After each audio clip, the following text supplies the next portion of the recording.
Al-Fajr tadi ada disebutkan kaum Samud, kaum Ad. Kaum Ad itu kaumnya Nabi Hud, kaum Samud kaumnya Nabi Soleh.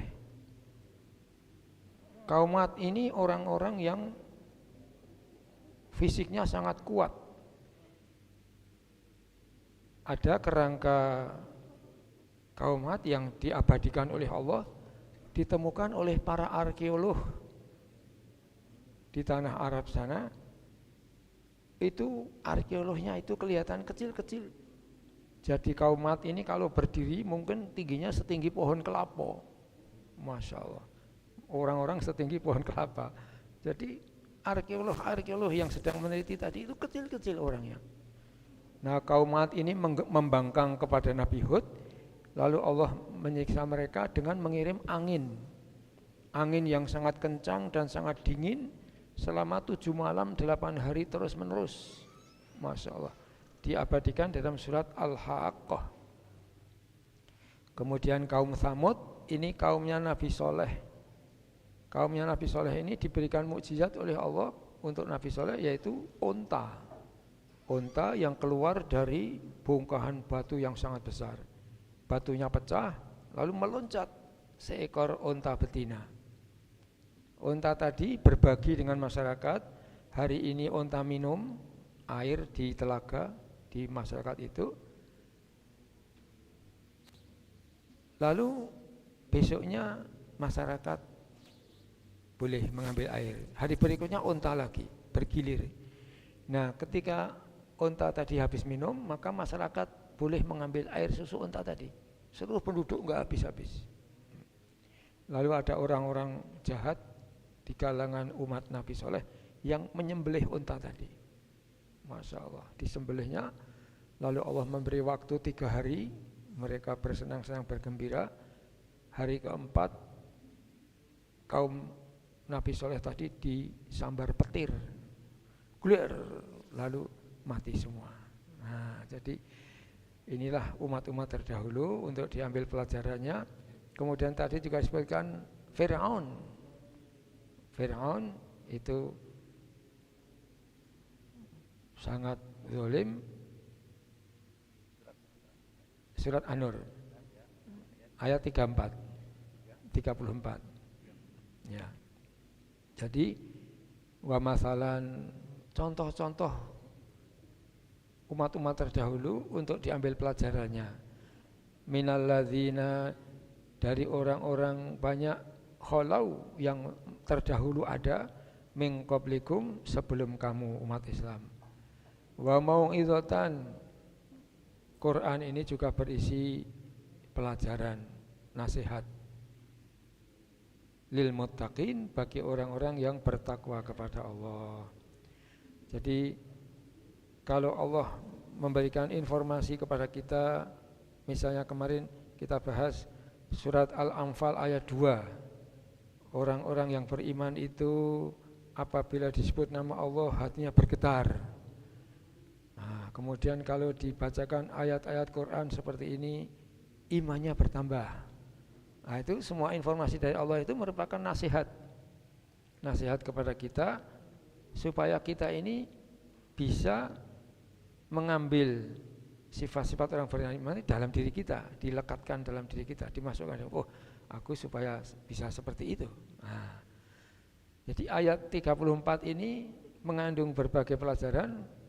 Pertama kali Allah menurunkan ayat-ayatnya mubayyinat, yang memberikan penjelasan-penjelasan.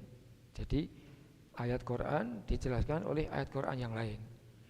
Kemudian yang kedua, Quran ini juga berisi kisah-kisah umat-umat terdahulu untuk diambil pelajarannya. Nah, yang ketiga, Quran ini juga berisi nasihat-nasihat, pelajaran-pelajaran supaya kita bisa mengambil pelajaran tadi.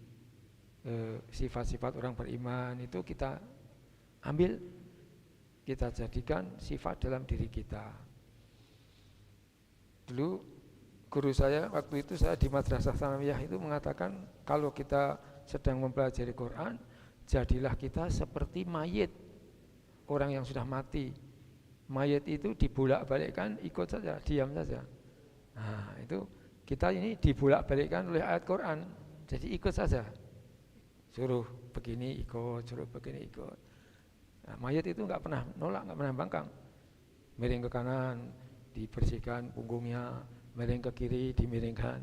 Nah, jadi kalau kita bersahabat, kita sedang bersahabat dengan Quran seperti begini ini, nah kita sudah jadi mayit.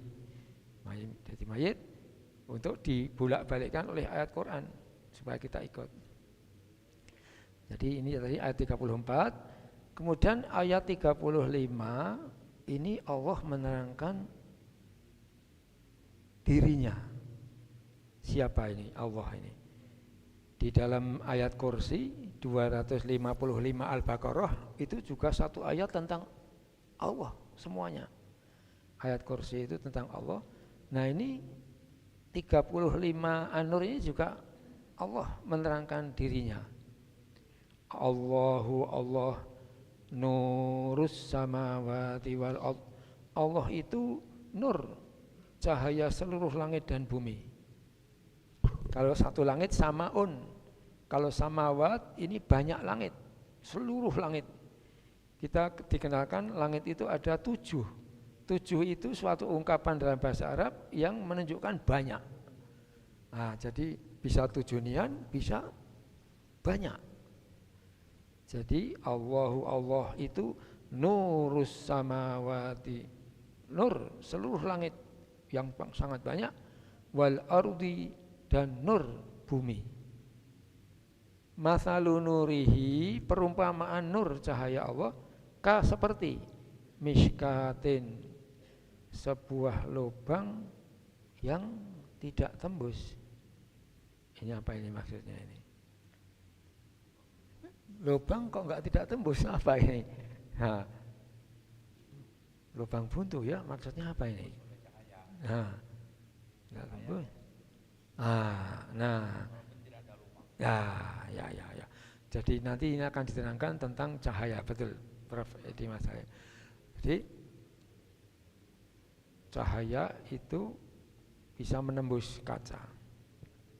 Kamiskatin, seperti sebuah lubang yang tidak tembus. Fiha, di dalam lubang tadi, misbahun, ada lampu. Nah ini lampu-lampu di atas ini. Misbahun itu lampu. Makanya orang ada yang diberi nama misbahul munir, cahaya yang munir, yang bercahaya, yang bernur. Nah, misbahun cahaya, al-misbahu lampu itu, pelita yang besar itu tadi, fi zujajah, di dalam tabung kaca.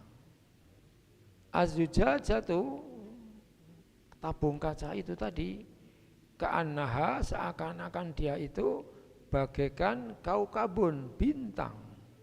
Bintang yang berkelip-kelip, durriyun yang berkilauan. Bintang yang berkilauan terus bersinar, biar yuqadu, yang dinyalakan, min syajaratin, dari minyak sebuah pohon, mubarakatin, pohon tadi penuh berkah.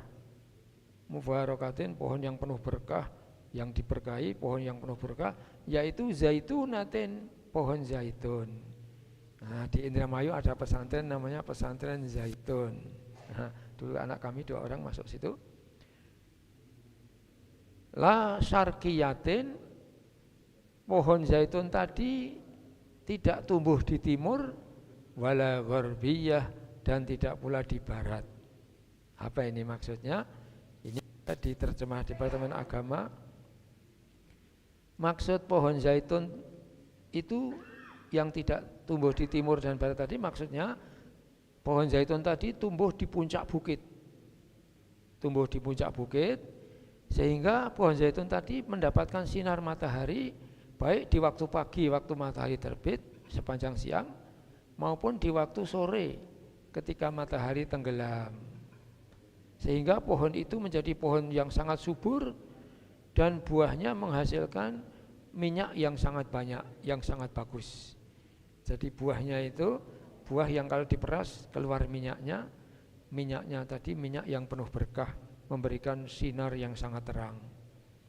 Nah, jadi ayat berikutnya yakadu kada yakadu kada yakadu itu artinya hampir-hampir.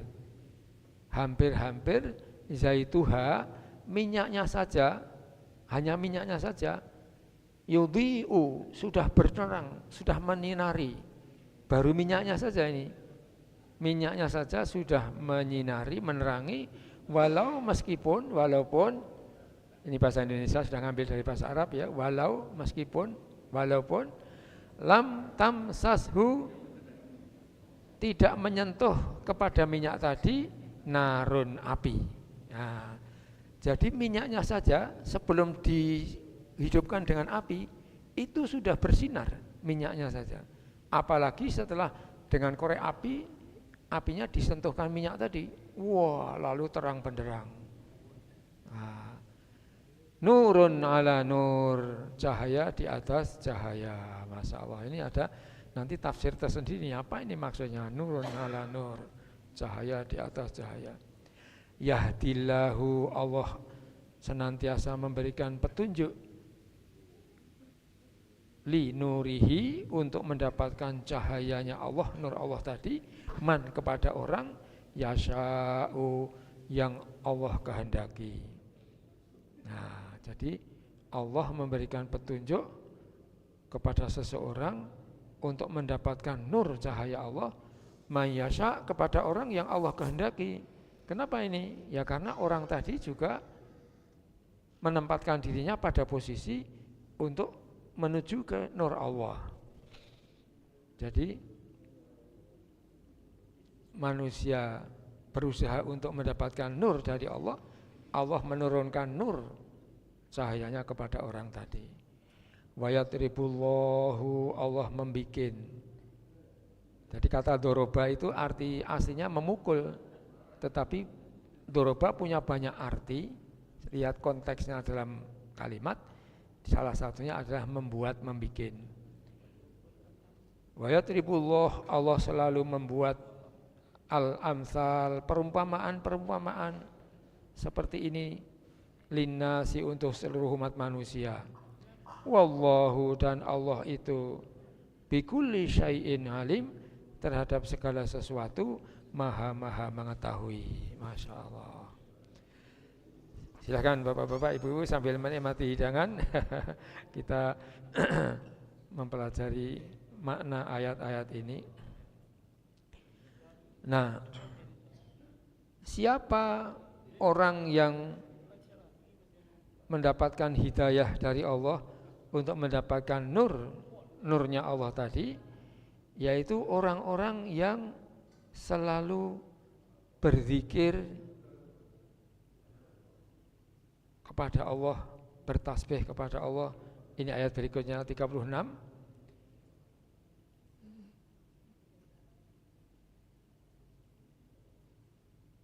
Fi buyutin itu artinya buyut itu rumah, baitun jamaknya buyut. Fi buyutin, di dalam rumah-rumah Allah, yaitu di masjid. Adzinallahu, yang Allah telah mengizinkan. Artinya di sini Allah telah memerintahkan anturfa'a, untuk dimuliakan, diangkat. Rafa'a yarfa'u, mengangkat itu artinya memuliakan. Allah diangkat, Allah dimuliakan. Wa yuzkara, dan disebut fiha, di dalam masjid tadi. Apa yang disebut tadi di dalam masjid tadi? Ismuhu, nama Allah. Nah, jadi orang itu selalu berzikir dan selalu bertasbih kepada Allah fi buyutin, di masjid-masjid Allah. Yusabbihu lahu, senantiasa bertasbih kepada Allah, fiha, di dalam masjid-masjid tadi, bil ghuduwi wal asal, di waktu pagi dan petang. Ada 4 waktu yang istimewa. Pertama di waktu pagi sebelum subuh, lalu subuh, kemudian ba'da subuh, seperti kita sekarang ini. Jadi sholat jamaah subuh, sholat yang paling utama dalam sehari semalam. Itu diiringi dengan waktu sebelum subuh dan waktu sesudah subuh. Nah, itu sebelum subuh namanya sahur. Yastaghfiruna fis sahur. Nah, mereka selalu memohon kepada Allah di waktu sahur, waktu sebelum subuh. Kemudian juga ini habis subuh seperti sekarang ini sampai syuruk. Nah, itu waktu yang istijab, mustajab, luar biasa sekali. Nah, kita ini termasuk mengkaji begini ya, termasuk berzikir kepada Allah, mengkaji Al-Quran. Nah, tadarus, kita mempelajari Al-Quran, ini termasuk berzikir kepada Allah. Kemudian yang kedua, maghrib. Sebelum maghrib dan sesudah maghrib sampai isya. Bapak-bapak, ibu-ibu yang ada di masjid nunggu maghrib sampai isya itu dihitung sholat terus oleh Allah. Nah, jadi luar biasa sekali antara maghrib isya. Kita usahakan maghrib isya itu di masjid, baca Quran boleh, zikrullah, bertasbih boleh, bertafakur juga boleh. Jadi orang-orang yang selalu ingat kepada Allah dalam keadaan berdiri, duduk dan berbaring, wa yatafakkaruna, dan selalu memikir-mikirkan fi khalqis samawati wal ardh, dalam tentang penciptaan Allah. Seperti yang dikatakan Profesor Edi Matsalim beberapa yang lalu, Allah memberikan kita pendengaran. Bagaimana proses orang bisa mendengar? Nah, itu berpikir tentang ciptaan Allah. Kita ini kok bisa mendengar ini? Proses mendengar ini bagaimana sebetulnya?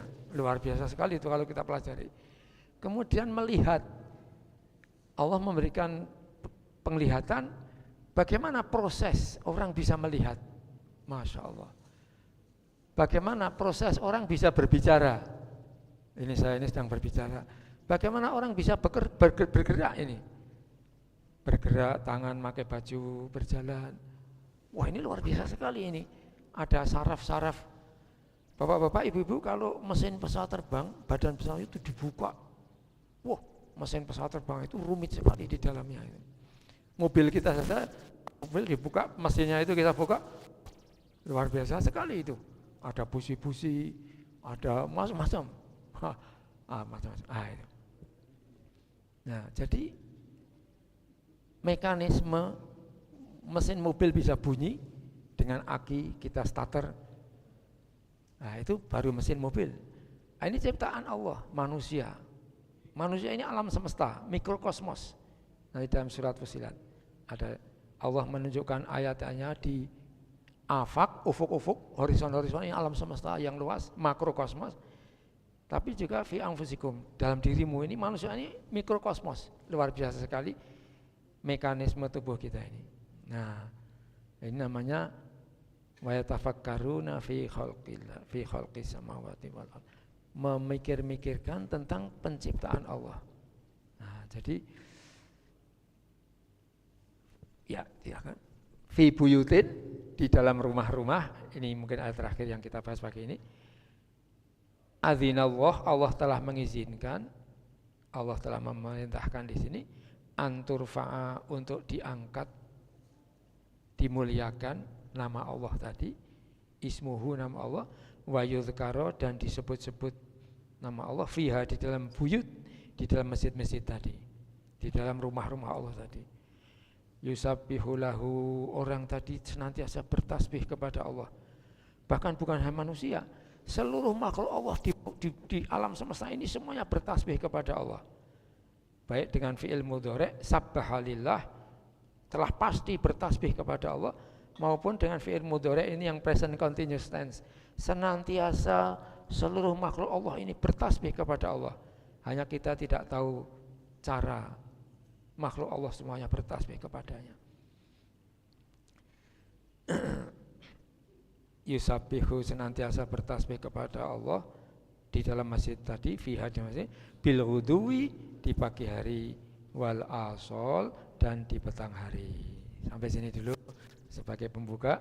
Jadi 2 ayat ya, 3 ya, 34, 35, 36. Sampai sini dulu. Nanti masih 2 ayat lagi.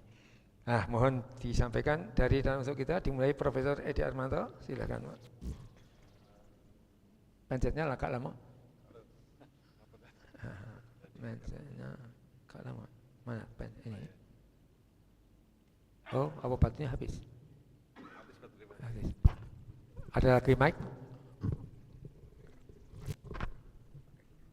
Atau itu aja. Atau ini aja. Coba. Bisa ya? Halo. Ada. Bisa ini. Ya. Nanti saya antar ke sana. Ya, silakan. Oke. Ibu dan Bapak sekalian, saya berkontribusi sedikit saja, tidak banyak ya. Karena sudah dijelaskan oleh Ustaz Burhan tadi. Cuman saya mengambil satu kata kunci saja di sini ya, kata kunci cahaya. Nur ya, Nur ya. cahaya. Cahaya. Ustadz Nur. Ya. Ini Ustadz Nur Muhammad. Nur ya, apa nian Nur itu? Nah, kita coba jadi waktu pengalaman saya ke Jepang tempo hari, sudah lama ya, udah 3-4 tahun yang lalu, dari pelatihan di situ untuk mengikuti bagaimana orang mengalami tsunami kan, jadi masuk di dalam suatu ruang gelap, kemudian di dalam ruang gelap itu tempat itu digoncang ya. Di kota Hiroshima dan Nagasaki itu digoncang, digoncang, tidak ada cahaya sama sekali. Nah begitu sudah digoncang, tidak ada cahaya sama sekali selama 5 menit, baru ditanya kita dihidupkan lampu, gimana perasaannya selama 5 menit tanpa cahaya. Nah saya mengatakan, wah luar biasa ya, hidup tanpa cahaya itu begitu, digoncang itu karena tsunami kan. Jadi semuanya tsunami itu waktu itu terjadi pukul 3 atau pukul 2 malam gitu loh. Ya pukul 12 malaman, nah dari 12 malam sampai itu terjadi tsunami, maka kita dimasukkan di dalam ruangan, digoncang. Ruangan itu ya seperti ini, nah di bawahnya ada roda jadi digoyang. Di kota Hiroshima dan Nagasaki itu. 2 kota itu. Jadi semuanya hancur semua ya. Dengan skala Richter 9 waktu itu ya. 8-9 dan hancur babak belur, kecuali tempat kita berdiri itu aja, dan kita berdiri begini diikat supaya kita juga jangan ikut tergoncang ya. Nah ibu dan bapak sekalian, dari ilustrasi yang saya pernah alami itu ya, bagaimana mengalami orang kena tsunami dalam kondisi tidak ada cahaya itu memunculkan 5 kata kunci ya, 5 kata kunci. Pertama adalah hidup ini kalau tidak ada hidayah, tidak ada petunjuk, ya seperti itulah maksud saya itu. Seperti kita masuk di dalam suatu gua tadi, dalam ruangan tadi, digoncang seperti itu tanpa cahaya. Jadi tidak ada arah, tidak ada makna, tidak ada kehidupan. Ya, nah itu yang terjadi. Nah kemudian yang kedua adalah orang harus sadar betul ya, bahwa disitulah letak makna penghambaan manusia kepada Allah. Jadi kesucian hati kita tuh benar-benar diuji gitu, bahwa kita tidak ada apa-apanya dalam kondisi terguncang itu, dan itu saya alami sendiri. Kemudian akal sehat yang ketiga kita, pencerahan akal sehat. Jadi akal kita tuh tidak berfungsi tanpa cahaya. Jadi pertama tadi petunjuk, perlu hidayah. Yang kedua kesucian hati kita itu berserah diri 100% kepada Allah. Kemudian pencerahan akal itu tidak jalan dalam kondisi kegelapan itu.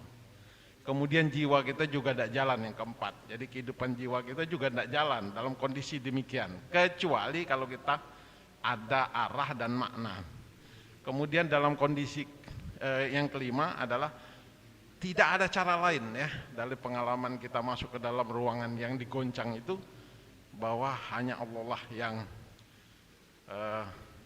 tempat kita menuju. Nah itulah penjelasan daripada cahaya yang saya ambil dari pengalaman pribadi yang digoncang senama tsunami itu kan. Itu tuh cuman ini saja, apa namanya tuh, skenario, cuma merasakan bahwa oh begitu tsunami kalau terjadi jam 12 malam ya. Nah jadi 5 saya ulangi, perlu hidayah, perlu petunjuk yang mengatakan arah, makna dan kehidupan sejati. Kemudian perlu kita mensucikan hati kita. Kemudian pencerahan akal itu sangat diperlukan. Tanpa cahaya akal itu tidak akan cerah. Kemudian kehidupan jiwa kita lebih terarah. Kemudian kita perlu bimbingan ya, menuju Allah Subhanahu wa taala. Karena dalam tsunami tadi ya ngalami.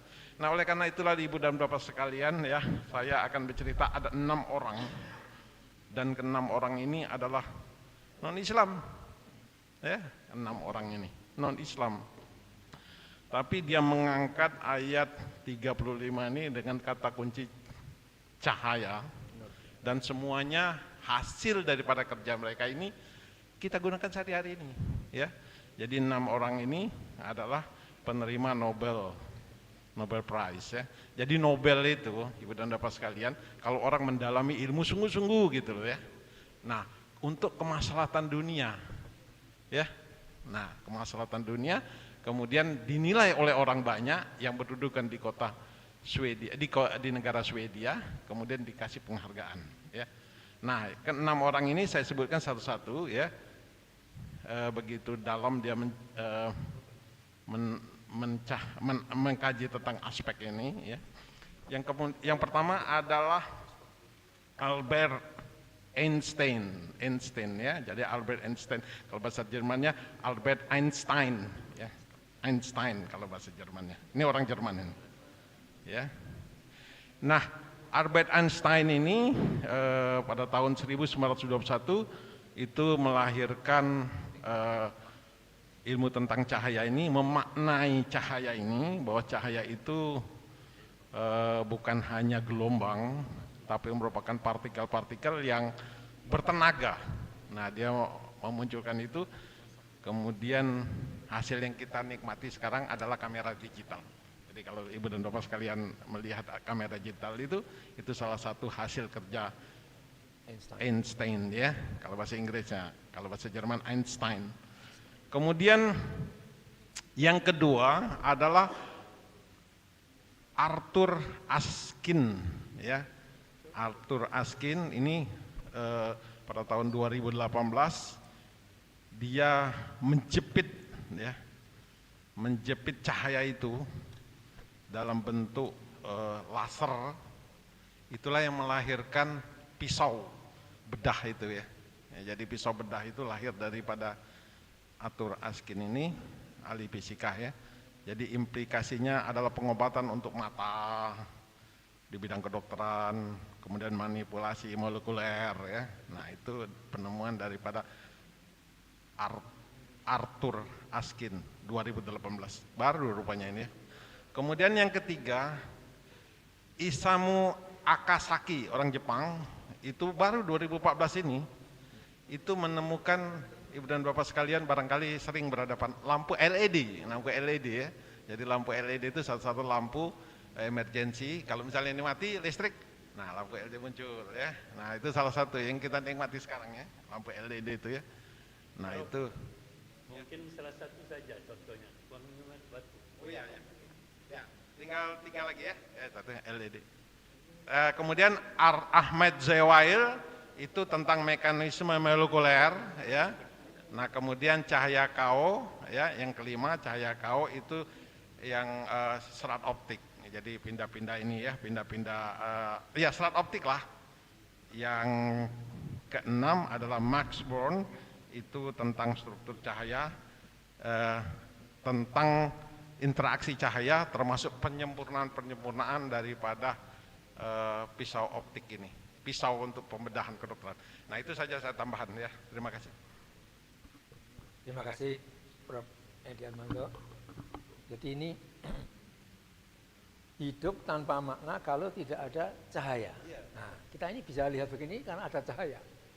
Siang hari, kalau malam hari tidak ada lampu, ada orang pun tidak tahu. Ya. Nah, rasa bisa, tapi kalau mau secara melihat bendanya nggak bisa. Ya.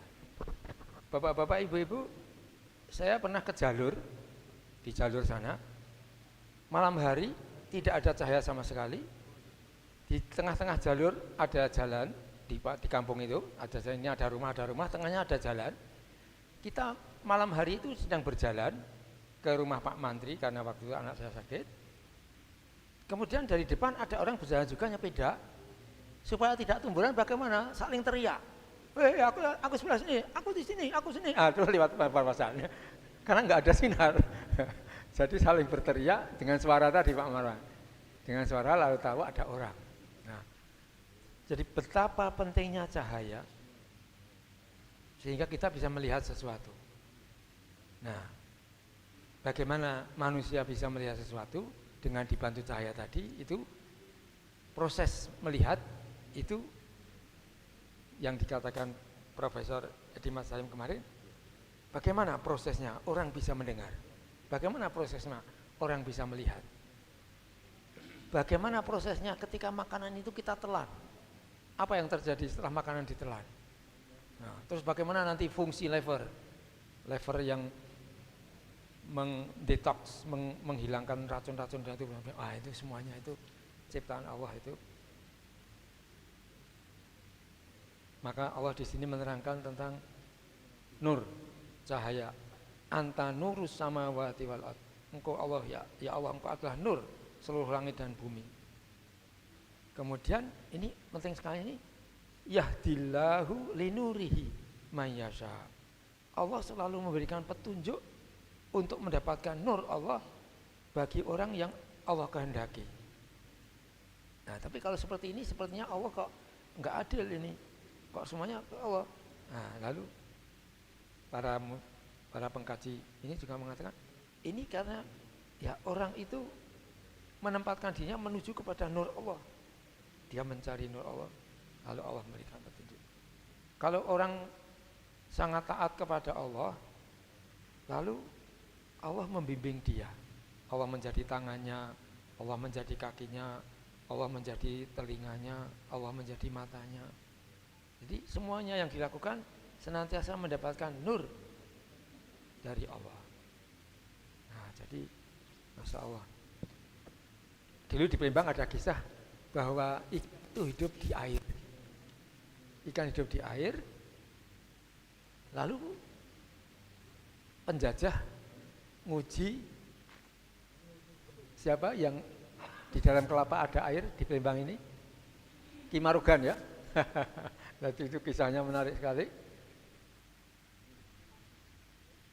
Coba kalau yang dikatakan bahwa ikan hidup di air, di dalam kelapa apa ada ikan? Nah, lalu Ki Marugan berdoa kepada Allah, buka kepala kelapa ini, di dalamnya ada ikan. Nah, seperti itulah. Ternyata apa yang dikatakan bahwa ikan ada dalam air diwujudkan oleh Allah. Nah, itu dengan nur cahaya Allah. Nah, sekarang jadi pertanyaannya apa nih yang nur ini? Prof ya. Nah, Ustaz Nur, mohon bisa menjelaskan dalam kajian para ulama. Ya, yang punya nama itu Nur Muhammad. Ya, silakan nanya Bu. Ya, silakan Bu, mungkin ada pertanyaan. Ya, ini. Ya, sampaikan. Waalaikumsalam warahmatullahi wabarakatuh. Halo. Ya, terima kasih. Pakai mic supaya masuk di YouTube. Assalamualaikum warahmatullahi wabarakatuh. Terima Waalaikumsalam. kasih. Alhamdulillah bahasan kita pagi ini sangat menarik sekali. Di sini saya menyimpulkan bahwa yang penting adalah dikatakan nur tadi atau cahaya. Ya, bagi kita sebagai makhluk di muka bumi ini tentunya akan tahu apa yang dikatakan nur dan cahaya itu. Kita rasakan saja kalau kita mati lampu, itu sudah tidak mendapatkan cahaya. Sekali sepintas kita mati lampu dalam rumah kita, kita tidak mendapatkan cahaya setitik pun. Kalau mati lampu itu ngejut. Nah, sekarang yang kami tanyakan, karena iman dan cahaya nur itu tadi sebagai kita orang makhluk Allah ini biasanya selalu berubah-ubah. Bagaimana usaha kita untuk meningkatkan Nur. yang nur cahaya tadi? Artinya keimanan yang ada di dalam jiwa kita.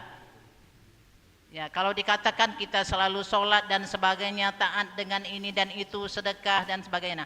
Rasanya di dalam hati ini apakah kita ini sudah benar-benar meningkatkan Nur. keimanan dan ketakwaan kita, atau yang dikatakan nur dan cahaya tadi? Bagaimana usaha kita agar kita lebih meningkatkan keimanan itu. Terima kasih. Ya, terima kasih. Wassalamualaikum warahmatullahi wabarakatuh. Waalaikumsalam. Supaya nurnya selalu terang terus dalam diri kita ya. Mohon Pak Nur bisa menjelaskan.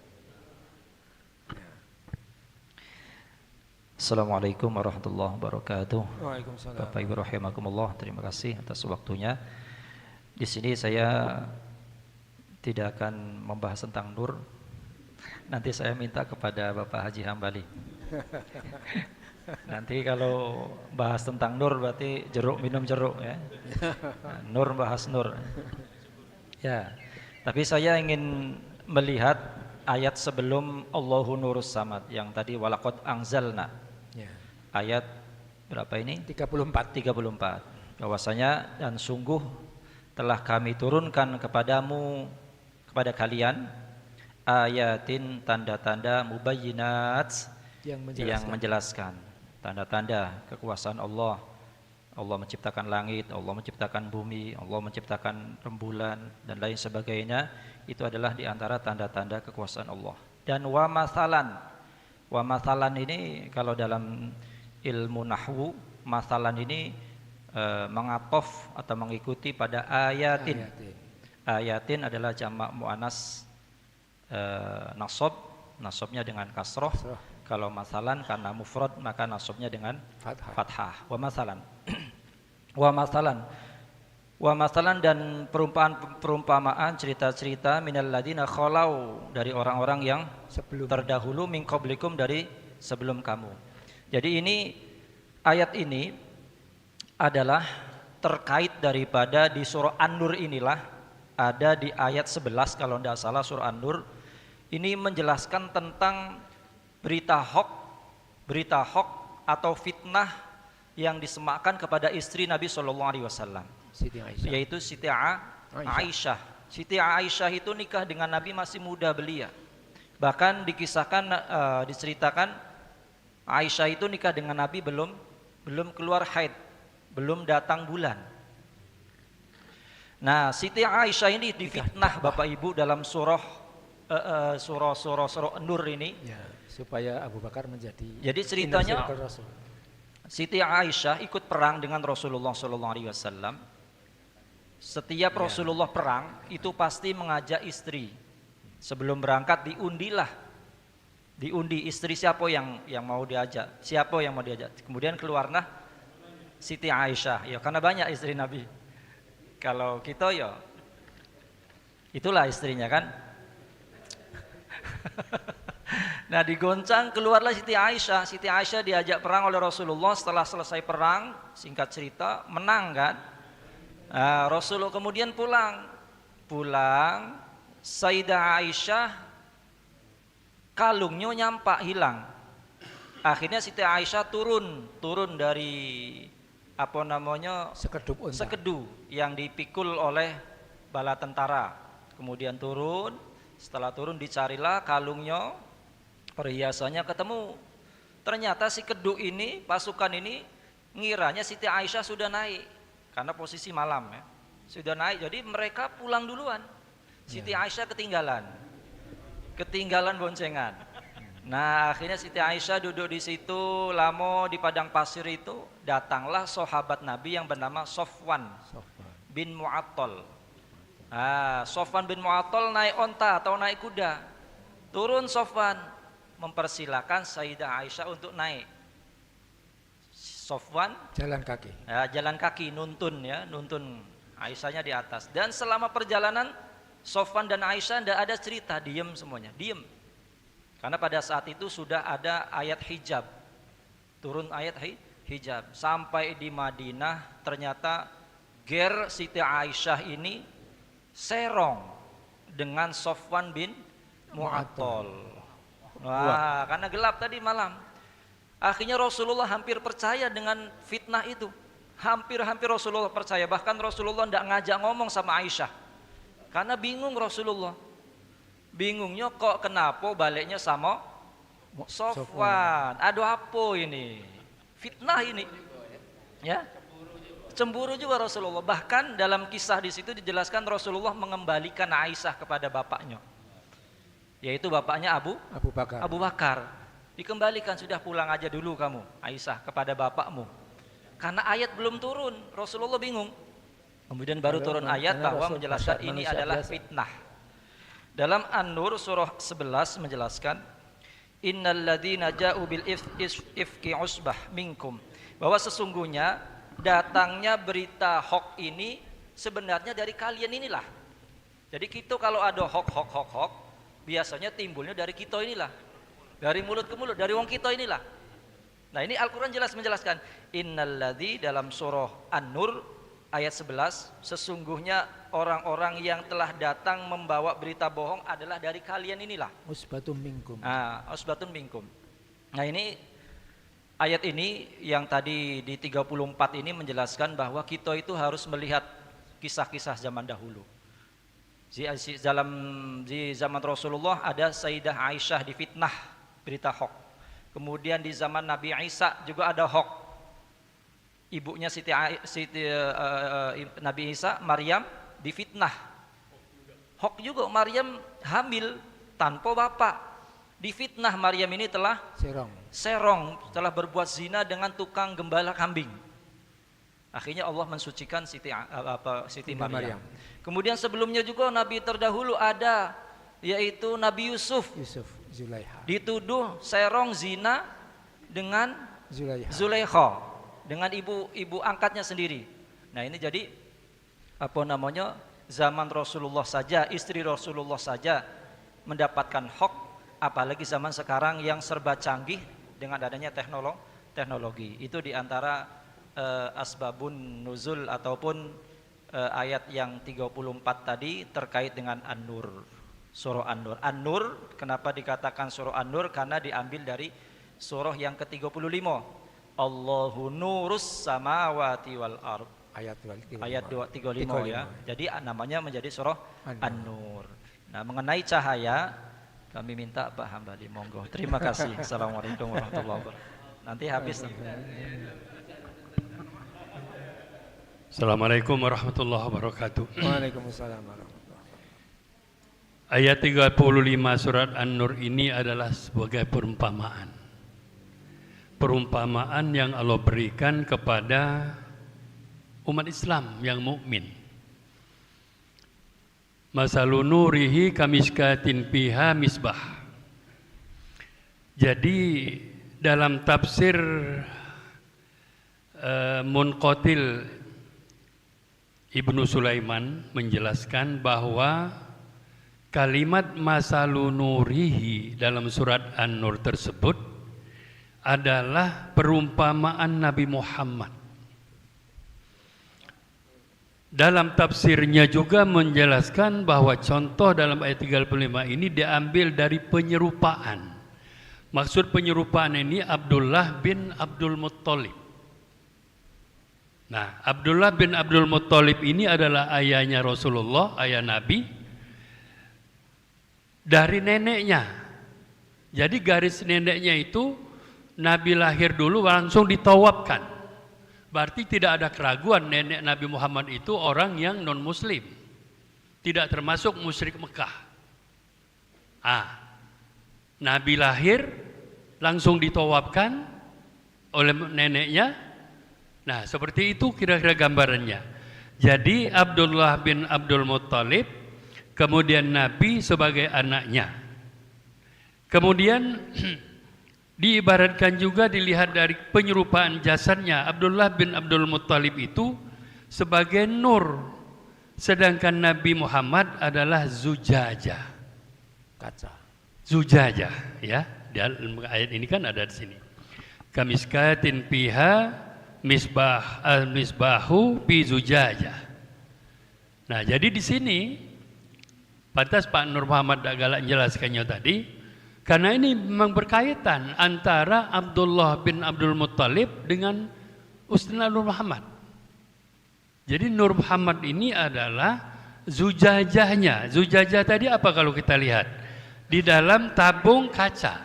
Jadi dalam tabung kaca itu diibaratkan itu kan kamasali nurihi kamiskatin piha misbah. Jadi ada lobang dinding yang tidak tembus, miskah. Ya, miskah. Nah, di sini ada disebutkan miskah. Kamiskatin. Kamiskatin itu lampu yang ditempel di dinding, yang dinding itu tidak tembus ke sebelah sana, tetapi di dalam itu ada semacam bola yang berisi pernik-pernik, ya, seperti bintang gembintang kalau dia kena cahaya. Nah, kembali kepada jadi banyak penjelasannya nih ya. Az-zujajah tadi ya. Kemudian ka'annahu kaukabun durriyu yuqadu min syajaratin mubarakah. Jadi sajaroh yang mubarakah itu dijelaskan secara eksplisit adalah pohon zaitun.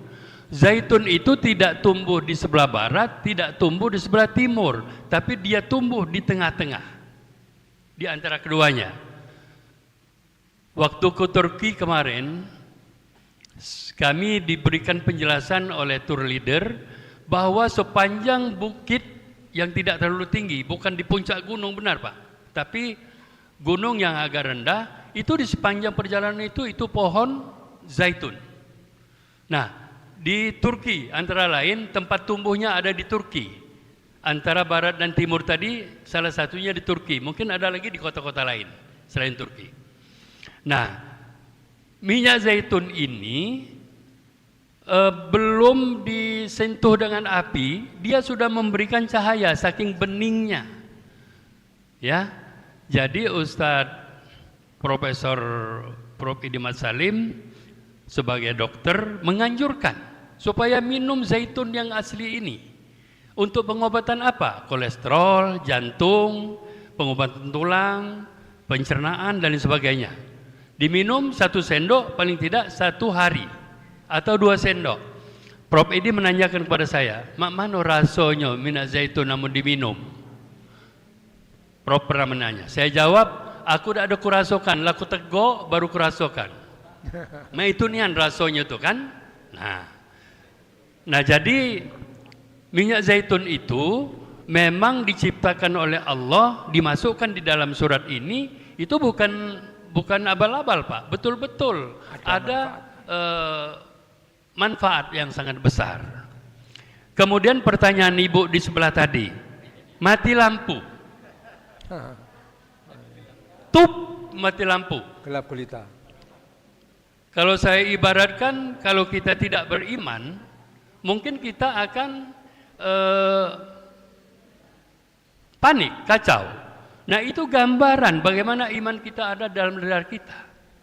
Ketika pada saat itu tiba-tiba kita akan mendapatkan satu musibah, tekanan dari orang yang non-muslim supaya kita mengikuti dia. Itu masuk dalam satu kegelapan. Apakah kita harus mengikuti dia? Atau seperti kisah yang pernah kita tayangkan di sini, ecak-ecak dululah. Pokoknya bagus galau kamu tuh, agama kamu tuh bagus, ya pengamalan kamu bagus. Tapi sebenarnya dalam hati kita tidak. Tapi kalau tidak mengakui seperti itu, kita mungkin akan dibunuh. Kan begitu? Itu cerita yang kemarin yang sudah kita bahas. Nah, begitu juga yang ini, kisah dari istri Rasul yang tadi, ya, dikatakan selingkuh dengan siapa namanya tadi Nur?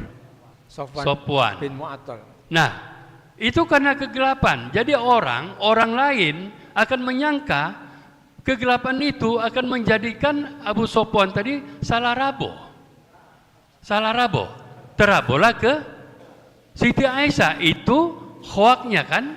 Nah, bagi orang-orang yang menyikapi berita itu juga harus menyikapinya dengan dengan bijaksana. Jangan sampai menyangka seperti itu.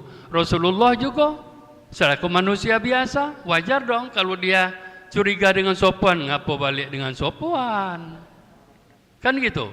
Itu adalah satu kewajaran bahwa manusia itu memang rasa kasih sayangnya akan menimbulkan rasa kecemburuan apabila terjadi hal-hal yang menjadi kita sepertinya curiga begitu.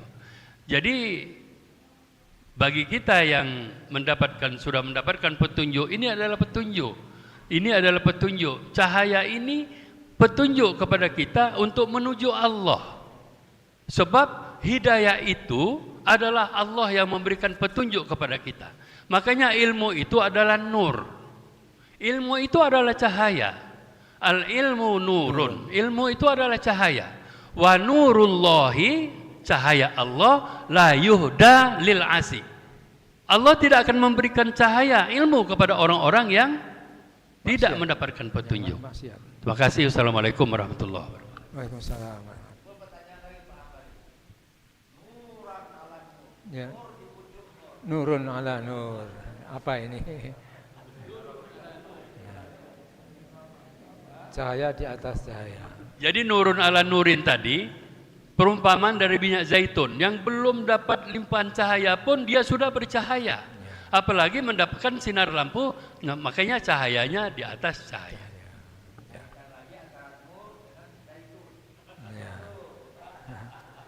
Terima kasih Pak Haji Ambali, Masya Allah. Jadi ya, Al-Quran itu penuh dengan perumpamaan-perumpamaan, kiasan-kiasan, banyak sekali. Dan pagi ini kita membahas tentang nur, cahaya Allah. Minyaknya saja yakatu zaituha yudhi'u, sudah bercahaya. Walau meskipun lam tamsashu narun, meskipun api belum menyentuh dia. Jadi minyaknya saja sudah bercahaya, apalagi dikasih api. Wah, jadi terang benderang. Nah, minum jadi minyak zaitun, nur di dalam kita. Mudah-mudahan apa yang kita kaji bermanfaat bagi kita semua. Pagi ini kita sampai sini dulu. Insya Allah besok kita lanjutkan. Allahumma arhamna bil Qur'an waj'alhu lana imaman wa nuran wa hudan wa rahmah. Allahumma dzakirna minhu ma nasina wa 'allimna minhu ma jahilna warzuqna tilawatahu ana al-laili wa atrafan nahar waj'alhu lana hujjatan ya rabbal alamin. Terima kasih. Assalamualaikum warahmatullahi wabarakatuh.